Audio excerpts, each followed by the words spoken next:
Good morning, everyone. Thank you for joining us on this Facebook Live. I'm Saquon. Don't forget, before we get started, you can always watch this and listen to this. Hi, Bobby.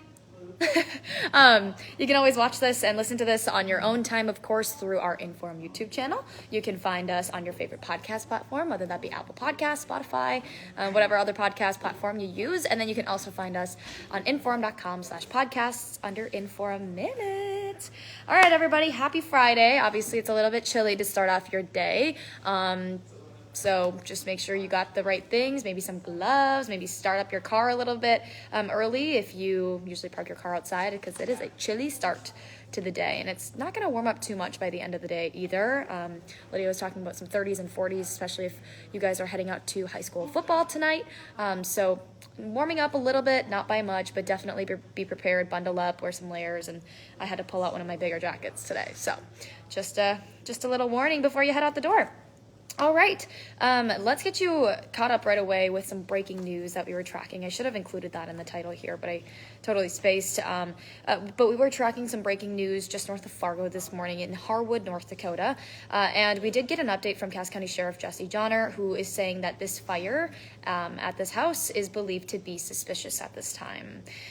So it happened just northeast of Harwood Park at around 3 this morning. Some eyewitnesses, including our photographer Travis, tells us that they could see smoke from several miles away. I remember Travis talking on the phone this morning right when he got there, and he was saying, I think, from Hector Airport, I could see the smoke, which is saying a lot. I mean, Harwood is a little bit of a ways from here, not too far, obviously. But we are working to learn if people were inside the house at the time, if anyone was hurt, how much exactly in damage was done, along with a possible arson suspect.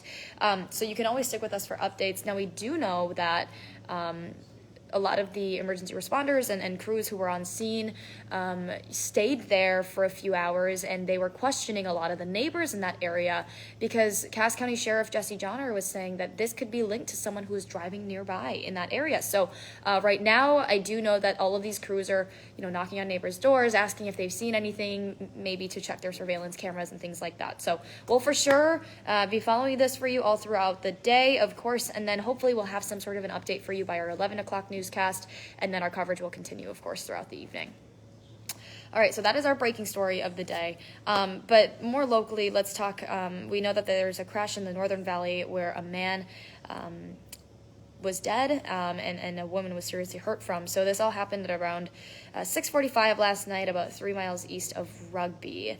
And troopers say that a pickup driver, 15-year-old from Rugby, took off too early after stopping at a stop sign and then hit a car that was driven by a New Jersey man. Well, the car spun around, rolled into the ditch. The man was not wearing a seatbelt. He was thrown out of the car. So a 50-year-old passenger from Louisiana is in the hospital right now with serious injuries, we do know. And troopers are still investigating this crash. So, of course, we'll have, or at least try to have, an update for you today as well. We also have some new information for you this morning on a crash in South Fargo where a motorcyclist hit a lawn care dump truck. So the motorcyclist is Dallas Donahue. He's in a medically induced coma right now. And police are saying that he was seriously hurt when a dump truck turned right in front of him, and he just didn't have enough time to get out of the way. So the Caringbridge site says more surgeries are going to be needed to repair several broken bones. So we'll, of course, keep tracking this for you as things get updated. Also, a Fargo City Commissioner is drawing some heat from the chair of the Native American Commission in Fargo for some comments that he made during a commission meeting.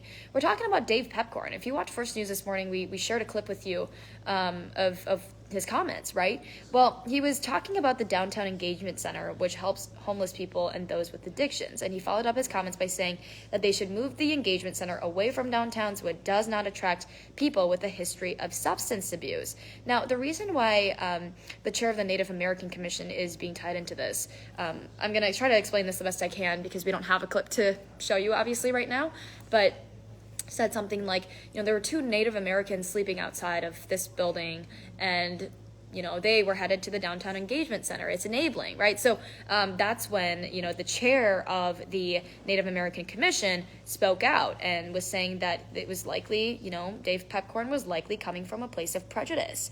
That would be Chairwoman Whitney Fear who is calling him out and calling out his comments. But we also heard from Mayor Tim Mahoney, who is saying that he's planning to speak about the Commissioner's Code of Conduct when they all go to a retreat sometime later this year. So he's made aware of that situation, and he has responded to that as well.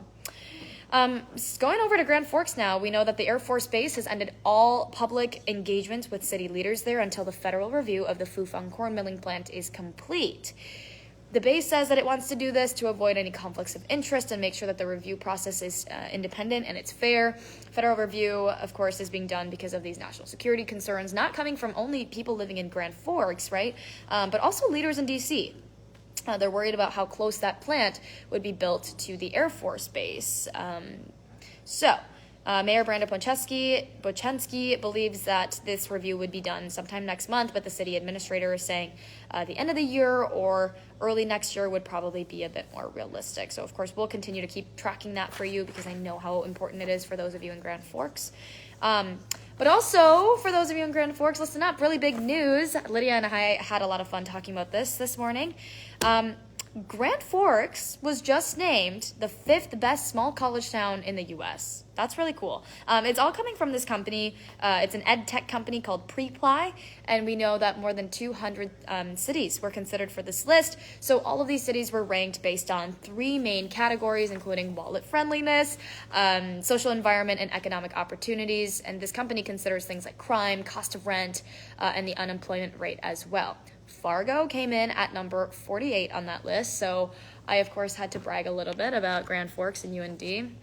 Loved my time there, and there's a reason why I go back all the time, not just for the hockey games, but also just love the community in Grand Forks. It's a home away from home for me. Okay, now let's shift on over to our national headlines of the day. We know right now President Joe Biden is issuing a very stark warning about the dangers behind some nuclear threats coming from Russian President Vladimir Putin. So Biden is saying that the direct threat of nuclear weapons is the first since the Cuban Missile Crisis back in 1962. And despite the president's warning, we know that a U.S. official is saying that they have not seen a change to Russia's nuclear posture. Last week, in fact, Putin announced the illegal annexation of 4 Ukrainian regions, which we told you about right here on First News as well. And he also added that the U.S. created a precedent for nuclear attacks in the bombing of Japan in World War II. So, we heard from Biden all throughout the morning today as well, and he was saying these are not jokes. So that's something that we'll closely monitor as well. We also were tracking the latest death tolls out of Florida and North Carolina this morning from Hurricane Ian. Of course, we can now say that at least 131 people are confirmed dead. It's so hard to process. Ian is now the second deadliest storm to hit the U.S. this century. We know yesterday the Florida Medical Examiners Commission did report 2 more deaths in the state, bringing the death toll from Hurricane Ian to 126 in Florida alone. North Carolina Governor's Office is also reporting 5 storm-related deaths. So really, really hard things to process this morning. Okay, Hot Mic with Dom Izzo, 9 to 11, WDAY Extra, InForum.com. It's Friday night, which means we're going to have your games of the week on Extra and WDAY Sports Plus and InForum.com. So, okay, Lydia's about to go. A live look outside this morning. Lots of sunshine up north. That's where it's coldest. Still sitting at 21 up in Grand Forks. 27 in Wapton and in Fargo, and hanging out in the 30s over in Detroit Lakes, thanks to the cloudy sky. You can see that those temperatures are a little bit warmer across Lakes Country this morning because of the blanket of clouds. I just saw Botno, North Dakota, had dropped down to 9 degrees this morning for an actual air temperature. Factor in a little bit of wind, and a lot of us are sitting with feels likes in the teens.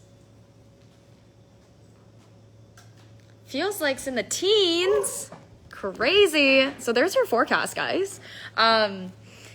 All right, let's talk about Hot Mic. Okay, so of course we got the games of the week tonight. If you're heading out, I already told you guys in the beginning, layer up, bundle up. It's going to be a cold one. And then also our crew is on the road, of course, for NDSU's game against the Indiana State Sycamores. So make sure you tune in for that tomorrow as well.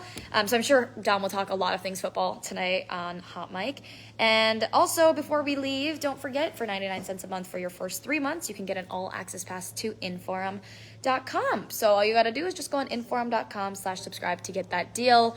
Someone just commented, can't hear Lydia. I'm sorry, I can't control that. This is technically this Facebook Live, but sometimes she'll have to interrupt because of program cut-ins. So I'm not going to bring the camera to the green screen because that's really distracting for Lydia, and I don't want to be on TV during her cut-in, so it's not intended necessarily that you can hear her loud and clear and crisp, but okay, that's enough of that. Hopefully that explained things. If not, let me know. I can try to better explain that.